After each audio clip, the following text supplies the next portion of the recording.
Well, how are you enjoying your hellish torment? Please, let me go. I'm not even dead. What did I even do to deserve this? You came here alive, so therefore that's unacceptable. So I'm torturing you just to get it out of the way. Kind of a preview of what'll happen when you do die. Ha ha ha ha. And believe me, it's only gonna get worse from here. How? You've already made me rewatch Coneheads 1,500 times and listen to that stupid Lost Boy song all the while. I am a lost boy from Neverland. Fine, I'll change the channel then. But first, let me take a selfie. Oh god, this is worse. You're gonna be here for a while, boy. You might as well get cozy up. But tell you what, because I'm feeling merciful today, how about I let you read some literature? Let me guess, you're gonna pull something that's gonna be revealed to be something horrible, or it's gonna be some sort of thinly geopolitical jab. Maybe. What do you got? You have to read the entire Who Would Win series. Except Elephant versus Walrus, because the delivery man was late. And listen, I know I could just get another copy or get it digitally or something, but I don't really feel like doing that. I don't really want to go all the way to digital. I mean, look, point is that, except that one, okay? Okay, but why do I have to read this? Because I'm gonna record you, and it's gonna go on HellTube. HellTube? Yeah. You mean to tell me that hell has Wi-Fi? Well, where do you think dead memes go when they die when they're bad? What kind of memes you got down here? And mostly the racist ones, the ones where nobody actually got the joke, and ones that are just played bad. Okay, makes sense. Now, rolling! Who Would Win is a series of books detailing fights between animals. However, these books are rather infamous in part due to how often nonsensical the results can be. The most infamous of these books is the Ocean Rumble, which includes things like leatherback sea turtles being killed by a man-o-war despite, leatherbacks being built to be immune to Cnidarian stings, and the fact that they literally eat creatures like those for breakfast. Actually, the man-o-war somehow manages to make it to the semifinals despite not even being a sentient creature. And, they can't even move on their own. Also, in a book featuring creatures like orcas, great white sharks, polar bears, and walruses, one of the finalists is a sand tiger shark. I wish I was kidding. Ooh, how about having things like a Spinosaurus kill a Supersaurus, or the fact that a Chuckwalla once won against a mamba because it accidentally knocked a rock down, or how weirdly inconsistent they are on what makes you a winner. Do you have to kill your opponent? Do you draw blood? Or sometimes they don't even fight. One time an inland tapir won against a sea turtle because the turtle detected the snake and fled. What, did it have a spidey sense or something? And then there's the weird selection they often have for tournaments. In Reptile Rumble, they explicitly say leatherback turtle, saltwater crocodiles, Komodo dragon, and reticulated python are too big to be in the tournament. But every other tournament has had no problem with massive size and strength discrepancies. The one that really gets me is how the Dinosaur Rumble features Micropachycephalosaurus. Oh, so Komodo dragon would have been too big for a tournament, but you could just chuck in a frickin' Micropachycephalosaurus in a fight between titanic dinosaurs. Ooh, how about the Jungle Rumble? That features peacocks and red pandas, because yes, those two would do great in a tournament featuring creatures like hyenas, leopards, and gorillas. Yeah, these are definitely comparable. I just need to repeat, Man-O-War is in the ocean tournament despite not even having a brain. But I'm not talking about those books. I bought a collection of them, but that's mostly for completion's sake and less for reviewing. You want to hear about those books? I recommend you check out the channel Clint's Reptiles, where an actual zoologist reacts to these books. It's hilarious. Instead, I'm mostly focusing on the solo books. I have basically all the series, except for Elephant Seal versus Walrus. I couldn't be bothered to buy that one. I'm going to go through these things one at a time, giving my thought on both the books and the results of the battle. Before this, I've only read a handful of these books, so I'm going into most of these blind. So, yeah. Let's start with one that I have a particular bone to pick with. T-Rex versus Velociraptor. I know what you're thinking. How is this even a fight? T-Rex is like 5 times their size. Well, that's because this book does some very stupid things. First off, they made Velociraptor JP-style raptors, but more importantly, you want to know something? Velociraptor wins. Why? Well, because it's a pack hunter, of course. That's the actual reason given. First off, you gave literally no indication that this would be a 1v team fight, so that's kind of a cheat already. Imagine watching Death Battle. Batman's there for like the millionth time. He's getting his butt kicked, but then suddenly he just calls in the Justice League and they kick his opponent's butt. And they justify it by saying, well, Batman would win because he's a team player. Yeah, I think people would be pretty ticked off if they ever pulled something like that. If this was a 1v team, you should have established that beforehand and called it something like T-Rex versus Raptors and not a singular Velociraptor. In addition, we have evidence of T-Rex hunting in groups, so should a T-Rex also have a pack with it? In fact, we have more evidence of T-Rex being a pack hunter than Velociraptor. So, yeah. Also, just because you're a pack hunter does not mean you can attack any creature you want at any time. Lions rarely attack creatures like elephants, rhinos, or hippos unless desperate, because even with the larger numbers, guess what? Some creatures, just too tough for them. And T-Rex would definitely qualify as this too much for a pack of raptors. So with all that being said, let me tell you how this would really go down. Velociraptor sees a T-Rex, immediately runs away. The end. And if they were to actually fight, T-Rex would just step on it. Or it could, probably swallow it whole, maybe. So what I'm saying is that Velociraptor could not beat a T-Rex. Maybe with 100 raptors, but 100-on-1 is just overkill. Notably, I actually found another book on this topic that almost seems like a response to this one. But here, the raptor is far more in line with reality, and T-Rex wins despite fighting a pack. So yeah, read this if you want to see how this fight would actually go.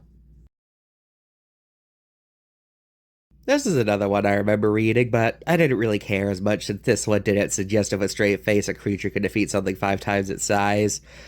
But this book highlights the thing I mentioned earlier, that they're inconsistent on if you have to actually kill your opponent. Here, the hippo doesn't actually kill the rhino, it just bites off some of its leg flesh, which makes it flee. And then because it's injured, some lions come in and finish it off. Again, imagine Death Battle doing something like this. You got Mario and Sonic fighting, and then Mario breaks Sonic's legs, and then Eggman comes down and kills him. That's basically how this book goes down. This is the third one I remember. This book does something weird.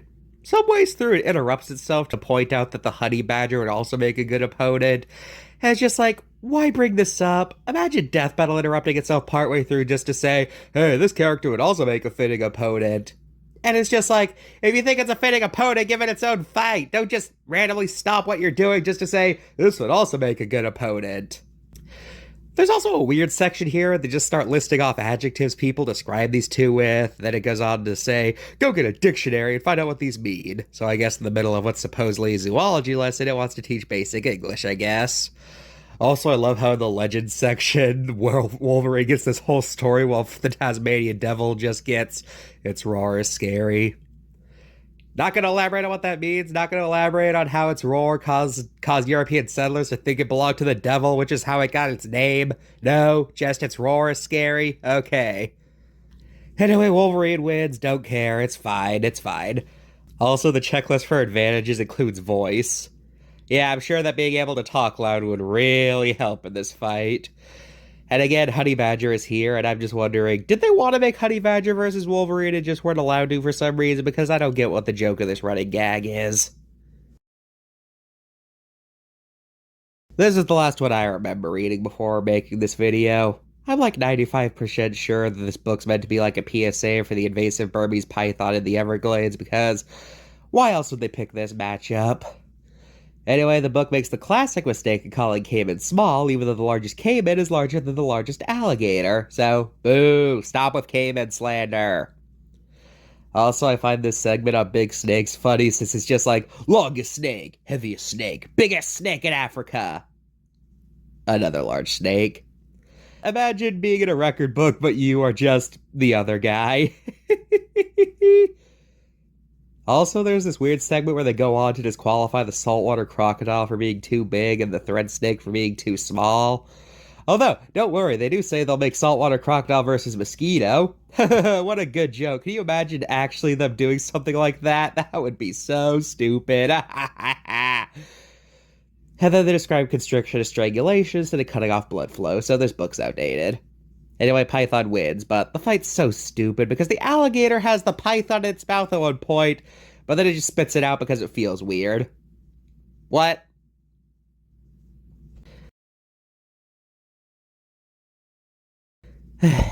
All right, Vincent. So you say you found a way to bring Mr. G back. Yes. First things first. Do you have any DNA of him? Yeah, I found this hair strand on one of his spare hats. Perfect. Okay, now I just need to draw this a circle around it. Okay. Now we're gonna need more people. What? Yeah, this ritual requires a lot of people. What are we doing exactly?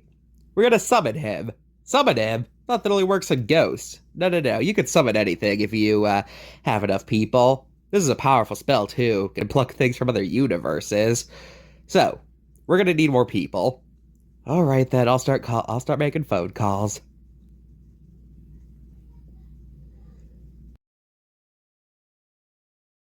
All right, time for the books I haven't actually read before. This is the first blind one, but technically not even really because the winner's exactly who you think it is. Yeah, no surprise, it's the sperm whale. Though, weirdly, when listing their diet, they literally say that sperm whales eat giant squid, so way to give away the answer.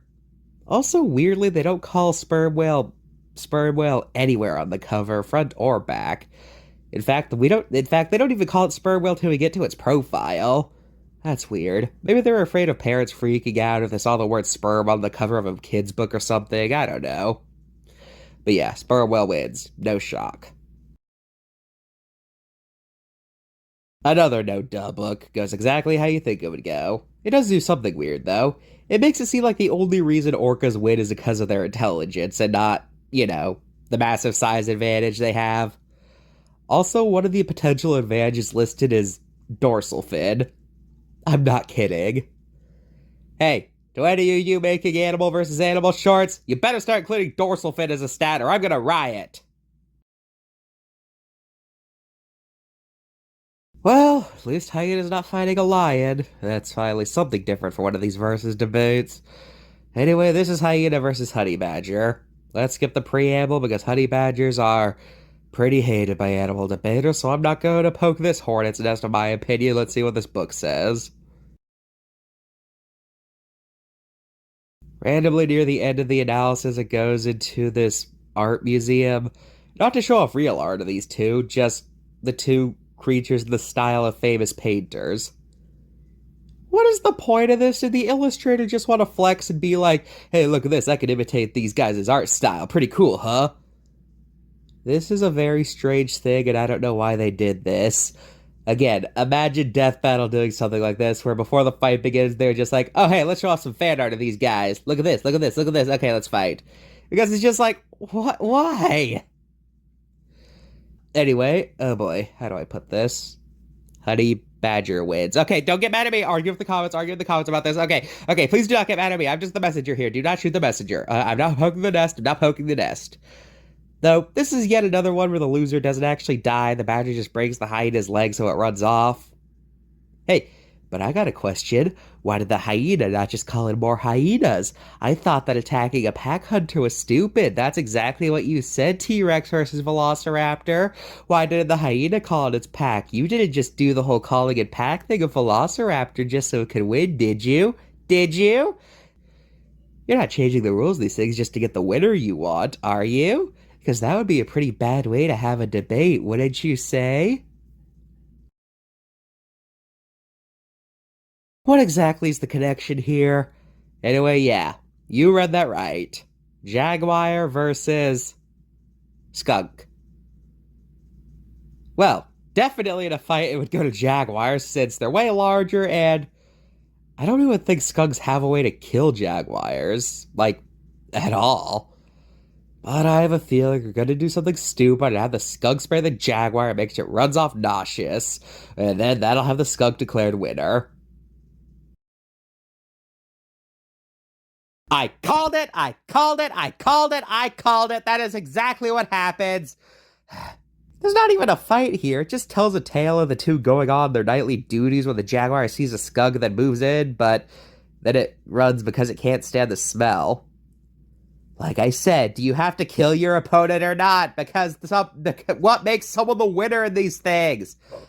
Imagine if in Death Battle, I know I'm bringing them up a lot, shut up, it's basically the only other versus mating series I know. Anyway, imagine if someone halfway through decided, oh crap, I can't win, and then they crap themselves, then their opponent gets too nauseous to fight and runs off.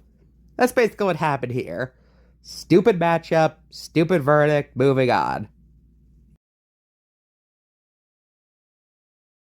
Yeah, you read that right. They pit a blue whale against a mosquito. Guess it's supposed to be big versus small, but this seems like massive overkill. Or maybe overkrill. Anyway, given what happened to Velociraptor versus T-Rex, I'm fully expecting that Mosquito's gonna win because it'll summon a large swarm that goes down its blowhole and suffocates it. Now, as of writing, this is the newest book as it dropped earlier this year, so let's see how this plays out. We never even find out what mosquito species this is. It just lists its genus name. Lovely. There's also this weird part where they just talk about different kinds of scopes. Then we have the way the book tries to justify having a mosquito fight. They're all like, well, it could give it a disease, completely ignoring how different animals have different immune systems and a virus that could infect one animal might have no effect on the other. Anyway, want to hear something fun? This book doesn't have a winner. What?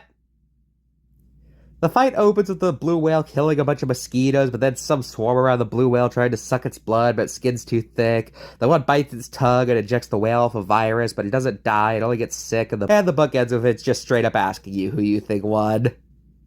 You cowards, make a conclusive ending! One thing I've noticed about the dinosaurs in these books is that they are very much Jurassic Park inspired. I already pointed out how the raptors are Jurassic Park style raptors, but Spinosaurus is the same way, down to both being purple. So yeah, I genuinely believe they're using Jurassic Park as a source, and I hate that. It's like using Jaws as a source if you have a great white fight. Well, in Jaws 2, the shark killed an orca, so that means great whites can kill orcas. By the way, this book came out in 2016, so therefore 2 years after he found out they had short hind legs.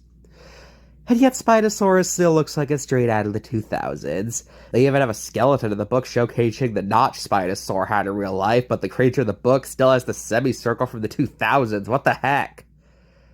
Also, I have 2 copies of this book because I bought a 10 books box set featuring it. It's also in this compilation. So yeah, I own 2 copies of this. Yay. Anyway, as for my 2 cents in this fight, I guess Spino versus Rex is too cliche, so they had it fight T-Rex's rival instead. Actually, they did have Spinosaurus fight T-Rex in Dino Rumble, and considering these books are Jurassic Park inspired, they go exactly how you think they would go.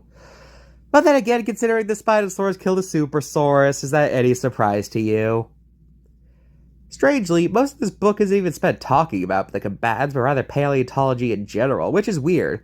There's 2 pages in a row where they don't talk about either of the combatants, they just talk about how paleontology works. Now, in real life, I would give the win to Triceratops, mostly because of experience. Spinosaurus was not contemporary with any known ceratopsids, so it would have never had to face anything like Triceratops before. But, being a contemporary of T-Rex, Triceratops would know how to handle large theropods. And as a primary fish eater, Spinosaurus was probably ill-equipped to handle large, healthy, land-based creatures. Maybe it could have preyed on animals that came near the river shore and snacked on them like what crocodiles do. But in an environment where the two have no ambush advantage, I have to go with Triceratops. Guess what? This book doesn't even have a winner. You see, during the fight, a volcano erupts and buries them. Then it's like millions of years later they discover the winner. And the very last page of the book shows Spinosaurus with a horn caught in its neck. So, did Triceratops win, or is the fact that Spinosaurus is the only fully bodied one supposed to imply that it won and just got injured? I'm gonna give the win to Triceratops here because that's what I said. What a weird ending. I have never seen a versus debate end like this, where the combatants end up buried and then when people dig up their skeletons, they see who was the winner. Weird book right here. I guess the theme here is huge venomous reptiles from Asia. Komodo dragon, largest lizard versus king cobra, largest venomous snake. Honestly, I've never liked venom-based animal debates because it always just boils down to if a creature could get a bite on their opponent and if their venom would even be effective. Honestly, I'm kind of expecting both to die here, where King Cobra bites the dragon, but then the dragon tears it apart with its claws, but then succumbs to the venom. I don't know. Let's see. Well, this book thankfully gets it right that Komodo dragons are venomous, and it's not just bacteria that makes their bite dangerous. It still messes up by saying only the Gila monster and Mexican bearded lizard are also venomous, even though all monitor lizards have venom. Anyway, this isn't even a fight. Not even in a 2 one-sided way. No, I mean, they don't even fight. Both of them just kind of circle around each other, with it being said that neither is interested in fighting each other. And the cobra only strikes when the dragon gets too close to its nest, and you'd think, oh, here's what you just said would happen. But then no. This just scares the dragon off, and then it runs off before succumbing to its venom. And the end of the book says maybe next time we'll strike first. Yeah, thanks for pointing out exactly what's wrong with debating venomous animals. You just did my job for me. In all seriousness, in a purely physical fight, Komodo dragon would definitely win, since the cobra only has the venom. So like I said, most likely scenario, both probably die. Yes, a fight between the birds that look similar but aren't actually that closely related. That's still weird to think about. Anyway, the birds here are a peregrine falcon and a red-tailed hawk, so let's see how this goes. Well, the falcon won, but only because, for some reason, unlike a lot of these other debates in this series, the animals here were not given any knowledge they were in a fight beforehand, so the red-tailed hawk is just flying along, and then the falcon dive bombs it for some reason, so they don't even fight. Falcon just dives down and breaks the hawk's wings before it even knows that it's there. I hate this. I always thought that when you're debating, the two opponents are aware of each other and aren't allowed these pre-fight sneak attacks, because this is about who would win mono-y-mono. So yeah, I hate that a sneak attack was allowed here, since that really throws off the data. Army ants, that's cool. I don't think I've ever heard of green ants before. Ocephalus maridina is a species of weaver ant native to Africa, Southeast Asia, and Northern Australia. And like other weaver ants, they're an arboreal species, and they make homes by using a silk-like substance produced by the larvae to pull parts of leaves together, hence the name weaver ants. They're carnivores and use bites instead of stings. What was that?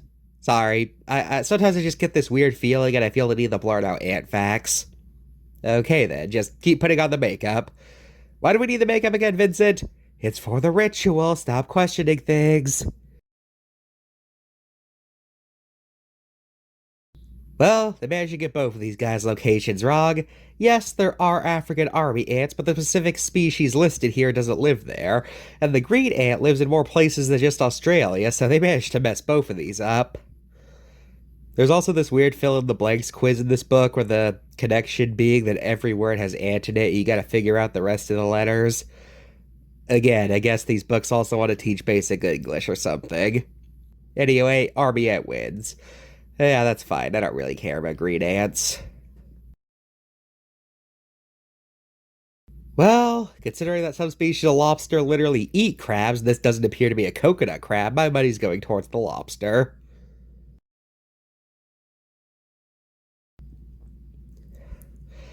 The first pages are dedicated to deciding what species they want to use, and they're weirdly mean to these guys.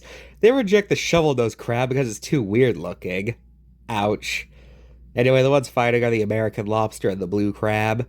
And yeah, like I predicted, the fight's a complete curb stomp. Literally says about the fight that the crab's pincers can't do anything against the lobster. So yeah, I was right, lobster wins. Although throughout the book it just keeps bringing up how delicious they both are, and even at the end of the fight, the lobster's like, humans are right, this is delicious. That's weird. Well, considering secretary birds tangled with far more dangerous snakes, I'm expecting either secretary wins, or they're gonna pull something out of their butt to say rattlesnake wins. This book has a weird start. It's from the rattlesnake's POV and it's trying to decide what bird to go after, so first page is literally just rattling off a bunch of birds. Get it? Rattling because oh, whatever, that was funny. Anyways, this is a Western Diamondback here, just to let you know. And thankfully the secretary bird wins, and they didn't come up with something stupid to have the rattlesnake wins. Though, there's still one weird moment in the fight where it says the snake tries to fake the bird out. I guess rattlesnakes fake out their opponents? Alright, sure. Gonna be honest, I'm not a fan of same genus fights. There, I said it. I find them boring. Why? Because in my opinion, you're basically comparing the same guy, except one of them's like taller or something. So, yeah, that's just how I see same genus fights. Hate me all you want, but I just do not like them. Well, here we have another case of being inconsistent if you have to kill your opponent or not. Here, the polar bear is just starts to wonder why they're even fighting and just runs off, making the grizzly bear the winner. Okay, then. I don't care enough about this matchup to debate this. Considering that hornets are basically wasps on steroids, I don't like the wasp chances here. And seeing as that's an Asian giant hornet, which is the largest member of the Vespa family and therefore larger than any wasp, yeah. I don't know what species this is, so I'll get back to you after I read the book. Okay, so it's a species of paper wasp. I bet some entomologist is fuming I didn't recognize it, but who cares? Anyways, they're using its outdated scientific name of Polyesterys perplexus when now we know they're Polistis rubigineus. Also, for some reason, a lot of sections in this book are in the first person, so the hornet and wasp describe themselves, which is odd because I have not seen that in any of these other books. I don't know why they did this. Maybe they just wanted to shake up the breakdowns, but yeah, I don't get it. Anyway, Hornet wins. Who cares? No surprises there. Bullshark versus Hammerhead. I assume it's a great Hammerhead, since why not? I don't know who would win this thing. Last time I said another shark would be a Hammerhead, people got mad at me, so I'm keeping my mouth shut before this fight happens. Bullshark won because of its speed and aggression. Keeping my mouth shut. Lion versus Tiger, aka the fight that's been going on for so long I have lost any and all interest in it. I wouldn't be surprised if people even during the 1800s are having this debate. Anyway, considering that pack hunting is apparently allowed in these books, I'm gonna say lion wins by bringing out its pride. If they don't, then it's gonna be more evidence that they just want a velociraptor to win by any means necessary and don't actually care about providing a fair fight. Well, I was expecting this, but lion won, due to its mane protecting its neck from the tiger. Not saying anything, this fight's a very volatile subject, so I'm just leaving it here, and you go ahead and do whatever you want with it. I've already decided I'm probably not going to respond to many comments on this video anyway.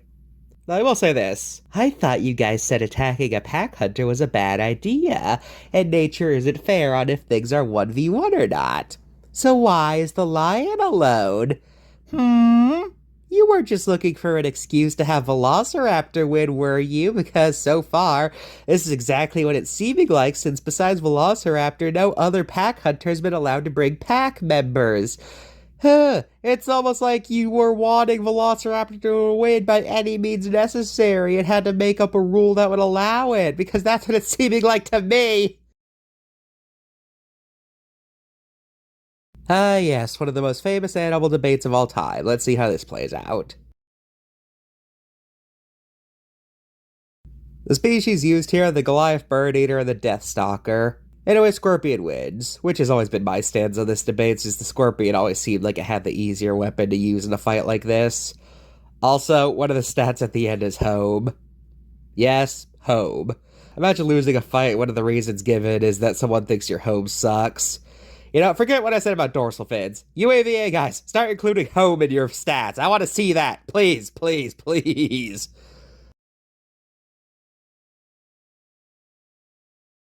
Another same genus fight, so I'm not really invested here. A lot of this book is spent talking about the domestic dog. Anyway, this fight's weird because it's not really a fight. Coyote like vomits and lures the dingo to a log, and then the dingo just bites at its face until the coyote gives up, and then yeah, that's how the book goes. So covers a lie. They don't get into a grapple fight like this. It's more like guy gets backed into a corner and gets punched in the face. So this is kind of disappointing, not gonna lie. I know what you're thinking. Why didn't you review the other Ultimate Rumbles? Well, it's because Clint hasn't reviewed these two yet, so I'm gonna strike now. This is Bug Rumble, and I'm gonna expect some weird entries, bugs that can barely fight, being pitted against things like Wasp or Tarantulas. Let's see how this goes. Round 1, Dragonfly versus Black Widow. Well, dragonflies are large and eat other bugs all the time, so I'm putting money on him. But just by reading the preamble, it seems like Black Widow spun a web, so going off of the logic of these books, I'm gonna guess it's gonna be caught in the web and get bitten and die. Let's find out! Okay, so apparently web spinning is allowed, great to know. Round 2, Centipede versus Assassin Bug. Centipedes are longer, and of course they have venomous claws, and of course assassin bugs rely on surprise to fight. So my money's on Centipede. Yeah, nothing else to say here. Round 3, Killer Bee versus Monarch Butterfly. You see what I was talking about at the beginning where they just randomly chuck in creatures not known for fighting into these things? Butterflies are literally incapable of fighting. Why is it here? Could you not think a 16 fight capable arthropods or something? Even the book wonders why the butterfly is here. Oh, wait, I get it. If they point out that what they're doing is stupid, then that makes it okay. Yeah, that's how it works. Sorry I burned your house down, but hey, I did it on purpose, so that means it's okay. Yeah, no surprise, the killer bee won. Round 4, Cockroach versus Praying Mantis. Oh boy, another creature that can't really fight against a literal Praying Mantis. Joy! What did you expect from a creature whose main defense is running away? Round 5, Hornet versus Tiger Beetle. Tiger Beetles are definitely fast, but the Hornet seems like it might be too large to handle. Let's see how this goes. Yeah, Hornet won. Honestly, besides the fact that spiders are still allowed to spin their webs, this book has mostly annoyed me more for how many creatures not built for combat are here, and less because the results are actively stupid. So, that's good so far. Round 6, Daddy Longlegs versus Scorpion. Yes, a creature that's basically a sphere with legs versus a scorpion. This could only end so well. Is anyone shocked about this? Round 7, Stinkbug versus Tiger Moth. Caterpillar. Oh, look out, young caterpillar. Stinkbug is smelly, and if Jaguar is any indication, then running away because of bad smells is considered a loss. Anyway, in all seriousness, I don't think any of these guys are capable of killing each other, so I do not know how this fight will go down. Okay, Stinkbug didn't win, and you want to know what happened? Both the animals just kind of stood there for a while until a bird came out and ate the stink bug. Yeah, really. Don't most versus debating shows have a rule of no outside help, so I guess if a bird could just come along now, then anything could happen. I'm willing to bet that one of the finalists is just going to get squished by a passing human at this point. Honestly, I'm convinced the writers just wrote themselves into a corner and were just like, crap, we pitted two animals against each other with no way to kill each other. Throw in a bird. Anyway, the final round of this branch is cicada versus tarantula. Ah yes, who will win? Annoying guy who's loud and eats sap, or a tarantula? Yeah, no crap, tarantula wins. It even says this is a mismatch, so that's twice now they've pointed out that what they're doing is a bad idea. What is this book? Was it really that hard to find 16 bugs that were actually capable of fighting? Round 1, Centipede versus Black Widow. Well, considering that centipedes eat spiders, I don't like Black Widow's chances, but considering web making is still allowed, who knows? Also, it calls the centipede the surprising one to be in round 2. You literally have a caterpillar in this branch. What are you talking about? So, Black Widow wasn't allowed its web this time. Good to know we have a consistent set of rules here. Round 2, killer bee versus mantis. Mantises eat bees all the time. They'd probably be dead before it could even react. I have nothing else to say here. Round 3, hornet versus scorpion. Well, some species of wasps are known for having a paralyzing sting that knocks arachnids out cold so they can lay eggs inside of them. But this doesn't seem to be one of those guys, so let's just see what happens.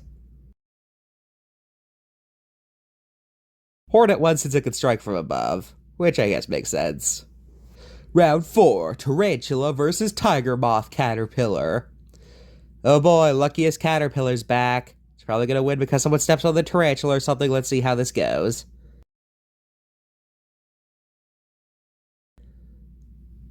Yeah, no crap, tarantula won. That's what you get for relying on luck in round 1. It catches up to you.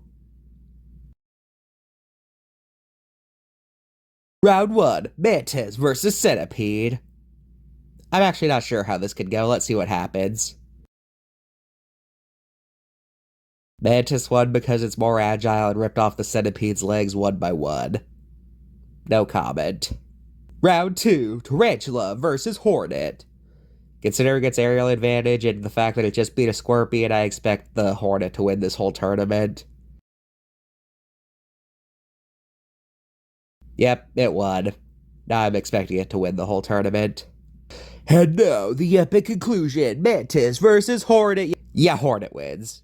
Not surprised at all. This book wasn't as bad as Ocean Rumble, it just had some weird combatants, and the whole bird thing, I don't think I'll get over that. And finally, here's the ultimate Shark Rumble. I'm a shark fan, so this book's right up my alley. Get it? Because Shark Alley, that was the most obscure pun I've ever made. Right off the bat, I can't see any other thing other than the Great White winning this thing, but these are the ultimate rumbles, which aren't exactly known for their high-quality research, so kinda scared. Round 1, bull versus basking. The basking shark doesn't even have any reliable attack method, but it is pretty big, so I don't know. My money's on bull shark since it's an active predator. Yeah, that's about what I expected to happen. Round 2, Mako versus saw shark. Mako sharks literally have way too much of a speed advantage, and the saw is probably a lot less effective on a large creature, so I'm going with Mako. Ah, 2 for 2, so far so good. Round 3, Seven Gill versus Hammerhead. Oh boy, Hammerhead, keeping my mouth shut, keeping my mouth shut. Okay, it won. Cool. Round 4, Goblin versus Tiger. Okay, since goblin sharks are not built for hunting big game, this is definitely going to go to the tiger shark. Okay, tiger shark wins, but what is this picture? The two creatures are pretty similar in size, so why is the goblin shark shown as fitting into the tiger shark's whole mouth? That's weird. Round 5, Great White versus Lemon. Great White. I don't think I need to elaborate. What else would have happened? Round 6, Whale versus Blacktip Reef. On the one hand, the whale shark doesn't have any real way of attack. But on the other hand, black tips are tiny, being man-sized at most, and most are smaller than that, so realistically, I can't see either of these guys killing each other. Okay, black tip won because it's persistent. Good for him, I guess. Round 7, Thresher versus Leopard. Considering the massive size difference, I see no way Leopard could win. Yeah. Round 8, Megamouth versus Greenland. Again with the filter feeders. You know what exists? Bronze whalers, sand tigers, blue, oceanic white tip. There's a lot of sharks out there. Why did you put the filter feeders into this thing? See what I mean? You see what I mean? Why are the filter feeders here? Round 1, Bull versus Mako. Mako has the speed advantage, but I don't see how that'll help it kill a bull shark. Okay, bull won. That's about what I was expecting. Round two, tiger versus hammerhead. I guess, I guess tiger shark. Cool. Round three, black tip versus great white. This is like pitting a bobcat against a tiger. Yeah, what else would you expect? Round four, Greenland versus Thresher. Greenland is too much of a size advantage, and I doubt its tail could do anything here. Yeah, that's what I thought. You know, I saw a comment on a review of these books saying this one is ridiculous, but I'm not seeing it so far. Is it because the filter feeders are here? I don't know. But we still have 2 rounds left, so let's see what happens.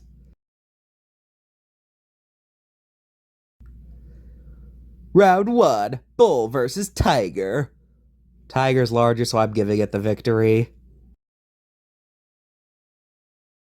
Yes. Round two, great white versus sleeper. Greenlands are pretty tough, but they're too slow to keep up with the great white, so I'm gonna have to say great white. Yeah, still not seeing how this book's too wacky. And now the epic finale, great white versus tiger. Considering that great white is literally just a better version of tiger in every way, there is literally no way it could lose. Okay, I'm starting to see what people were talking about. Are you kidding me? Are you genuinely kidding me?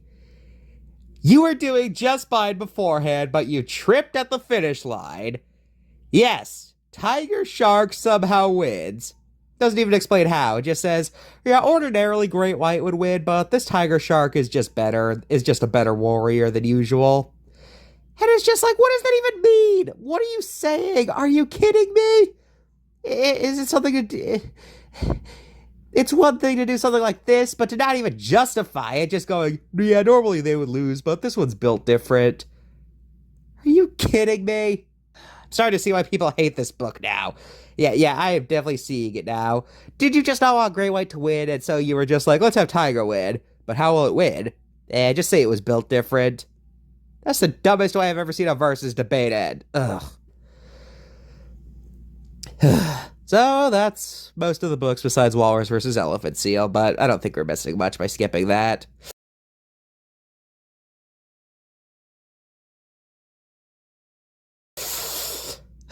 Overall, these books were kind of stupid. Even if the fight had a victor I agree with, they often did at least one thing in the book that was genuinely idiotic. A lot of these fights had winners who feel like they were decided beforehand and they did everything in their power to make them win, regardless of how unlikely that would be. And yeah, I can see why the AVA community has a low opinion on these books, because, yeah. Well, there you go. I reviewed all the books of that series. You happy now? I guess so. Good. Now what? Now, how about 2,500 viewings of Coneheads? You really are the devil. Alright, everyone, we got the paint on circle set up. We got a singer to sing in Latin for us. And now, all we have to do is hold our hands together and chant. Oh, Mr. G. Oh, Mr. G. Oh, Mr. G. Oh, Mr. G. Can you please let me out of here? Oh, no way. You ain't going out of here for a long. Ugh. Whoa. Is that heaven? Hey. Hey. If you're who I think you are, you better not be taking another one. We had a deal. Hey, where's he going? Hey, no, you get back here. Yeah, sorry, but I'm out of here. We had a deal. You can't take people away from me anymore. We had a deal. Oh, Mr. G. Oh, Mr. G. Whoa. Catherine, Eric, Vincent, siblings. Oh, I'm back, baby. Oh, Garrett, we've missed you so much. Where have you been, and why are you wearing a jumpsuit? Long story. I'm just so glad to be back with you guys. Yeah, we were doing just fine running the channel without you. We did a lot of stuff, like, yeah. Well, good to be back, everybody. Good to have you back, Garrett. And now, I shall be on my way. So, what do you guys want to do? You want to watch a movie? Anything but Coneheads. And that is the end, ladies and gentlemen. Thank you all so much for 250 subscribers. And remember, tell me what you think of some of these debates in the comments. Or don't. I don't know. Goodbye.